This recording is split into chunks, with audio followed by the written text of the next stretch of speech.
welcome again to my YouTube channel GK Law Classes. So previously we have started with a new subject, that is the Code of Civil Procedure 1908, जिसके तहत हमने way to learn the CPC as well as section number 2 which is definition of CPC. इन दोनों के regarding दो videos already अपने channel GK Law Classes पे upload कर दी है, तो जिन्होंने अभी तक उस वीडियोस को चेकआउट नहीं किया वो जाके उन वीडियोस को चेकआउट कर सकते हैं। आज का जो हमारा थर्ड लेक्चर होगा into CPC, that is regarding the general concepts of CPC, जिसमें 3 सेक्शंस हमारे स्पेसिफिकली आते हैं।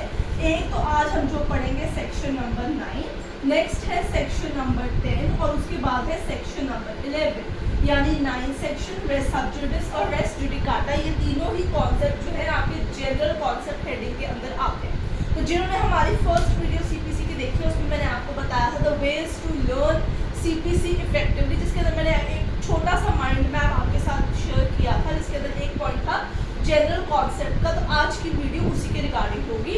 In all probability general concept की वीडियो 2 पार्ट के अंदर होगी, इसलिए मैं आप सबसे रिक्वेस्ट करूंगी कि सिर्फ एक पार्ट नहीं दूसरे पार्ट का भी वेट कीजिएगा और उसके लिए आप चैनल को फटाफट से सब्सक्राइब कर लीजिएगा और बेल नोटिफिकेशन बटन जो है उसे दबा दीजिएगा ताकि आप लोगों को पता चल जाए कि हमारी नई वीडियो नया शॉर्ट कब आया है। रिगार्डिंग द फर्स्ट पॉइंट जो हमने फर्स्ट टॉपिक के अंदर डिस्कस किया था, that was the institution of the suit, उसके रिगार्डिंग मैं जल्दी ही एक शॉर्ट लेके आऊंगी, तो आप उसे शॉर्ट्स के अंदर भी जाके चेकआउट कर सकते हैं। तो आइए स्टार्ट करते हैं with the code of civil procedure general concept section number 9। तो ये वीडियो है पार्ट 1। अगर आपको ये वीडियो आज की पसंद आए तो इसे लाइक शेयर डेफिनेटली कीजिएगा। जिसने अभी तक चैनल को सब्सक्राइब नहीं किया वो फटाफट से हमारे चैनल को जाकर सब्सक्राइब कर सकते हैं। So section number 9 talks about the courts to try all civil suits unless barred. Now here we are talking about the jurisdictions of the court, right? So this specifically jurisdiction of the court in regard to your civil case matter, कि उनके पास कौन से civil suits दायर किए जा सकते हैं। जब भी हम सिविल सूट दायर करते हैं so the matter which you are going to take up in front of a civil court, उसका एक सब्जेक्ट मैटर होता है। जैसे जमीन की कोई बात चल रही है, there is a dispute regarding the property, that who is the owner of that property, or there is a suit between a landlord and a tenant, तो जो भी उस सूट का अमाउंट होता है उसके अकॉर्डिंगली कोर्ट की जुरिस्डिक्शन डिसाइड की जाती है कि principal judicature the lowest court कौन सी होगी जिसके अंदर आप सूट फाइल कर सकते हैं। So section number 9 is a very general parallel kind of a concept, जिसके अंदर एक्सप्लेन किया कि यहाँ पे कोर्ट्स जो है सबसे पहले आपको याद रखनी होगी, ठीक है। सिविल कोर्ट्स की बात की गई आप लोगों के साथ,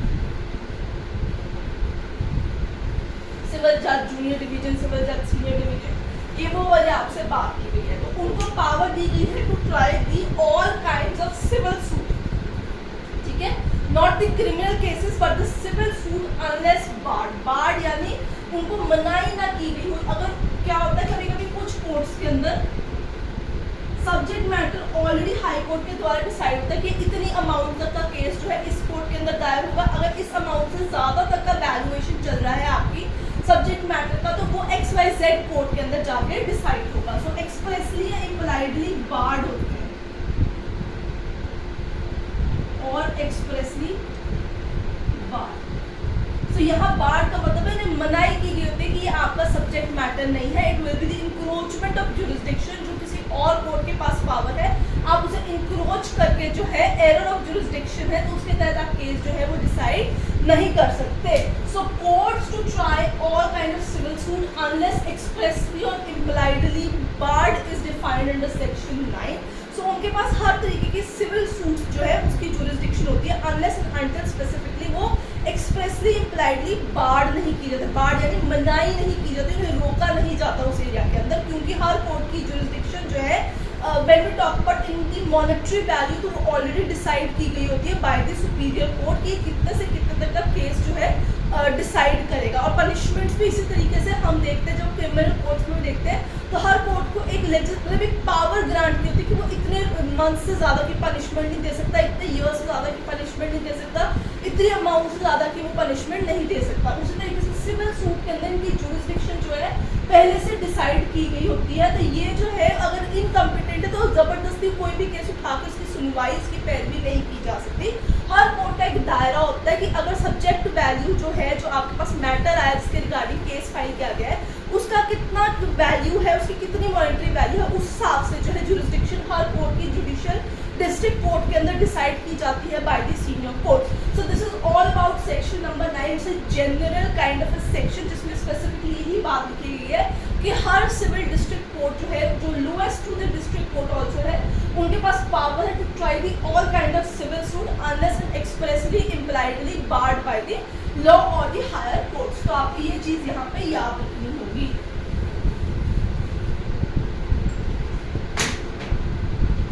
ठीक है, बार्ड में यहाँ पे फिर माफ कर दीजिए. इसके दो केसेस हैं, वो आप लोगों को मैं बता देती हूँ. कभी कभी क्या होता है कि जैसे हम इंडस्ट्रियल डिस्प्यूट एक्ट देख लेते हैं या कोई पर्टिकुलर एक्ट देख लेते हैं, उसके अंदर भी कोर्ट की जो जुरिस्डिक्शन है उसको जो है रिस्ट्रिक्ट किया गया होता है.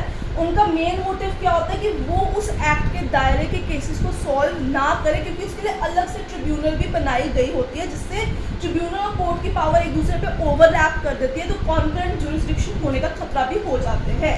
तो जब हम एक्सप्रेसली और इम्प्लाइडली की बात करते हैं, एक्सप्रेसली और इम्प्लाइडली बार्ड बाय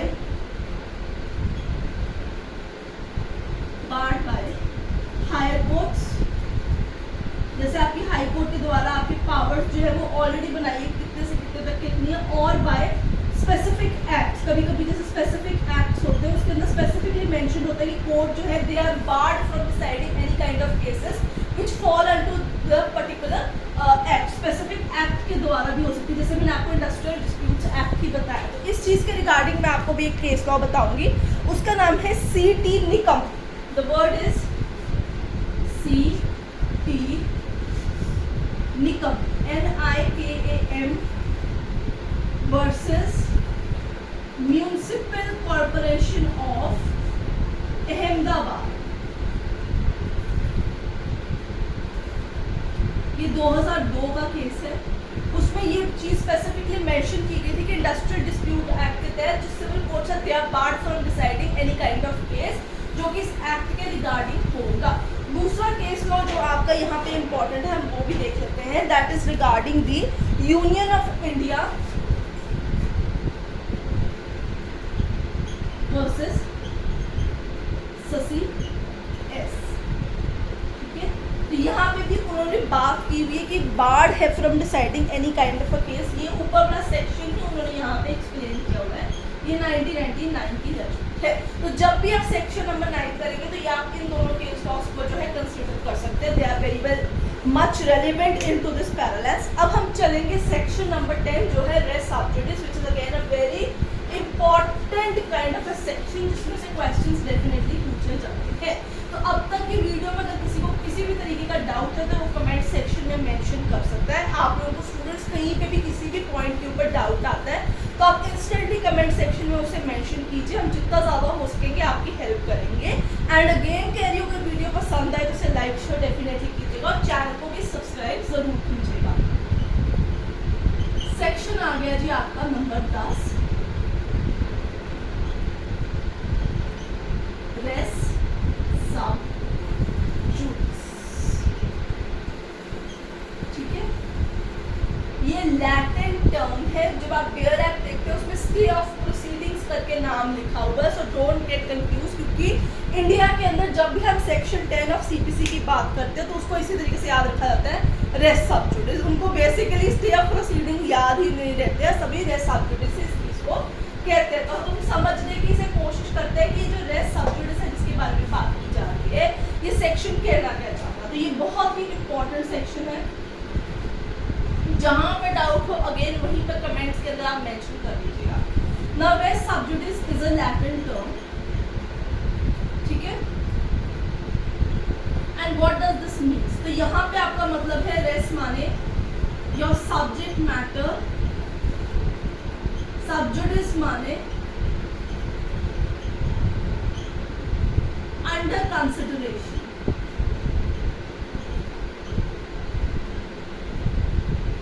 यानी the trial which is run into a one court which is competent to give the judgment is pending.